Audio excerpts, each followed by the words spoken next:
ಮದುವೆಯಾಗಿ ಕೇವಲ 4 ತಿಂಗಳಲ್ಲಿ ನವವಿವಾಹಿತೆಯೊಬ್ಬರು ಆತ್ಮಹತ್ಯೆ ಮಾಡಿಕೊಂಡಿರುವ ಘಟನೆ ನಡೆದಿದ್ದು, ತನ್ನ ಸಾವಿಗೆ ಪತಿ ಹಾಗೂ ಪತಿಯ ಅಕ್ಕನ ಕಿರುಕುಳವೇ ಕಾರಣ ಎಂದು ಡೆತ್ ನೋಟ್ ಬರೆದಿಟ್ಟು ಗಂಭೀರ ಆರೋಪ ಮಾಡಿದ್ದಾರೆ.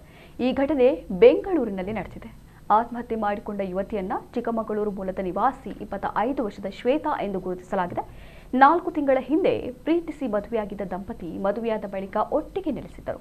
ನವವಿವಾಹಿತೆ ಶ್ವೇತಾ ಖಾಸಗಿ ಶಾಲೆಯೊಂದರಲ್ಲಿ ಶಿಕ್ಷಕಿಯಾಗಿ ಕಾರ್ಯನಿರ್ವಹಿಸುತ್ತಿದ್ದರು. ಆದರೆ ಭಾನುವಾರ ರಾತ್ರಿ ಮನೆಯಲ್ಲಿ ಫ್ಯಾನ್ಗೆ ನೇಣು ಬಿಗಿದುಕೊಂಡು ಆತ್ಮಹತ್ಯೆ ಮಾಡಿಕೊಂಡಿದ್ದಾರೆ.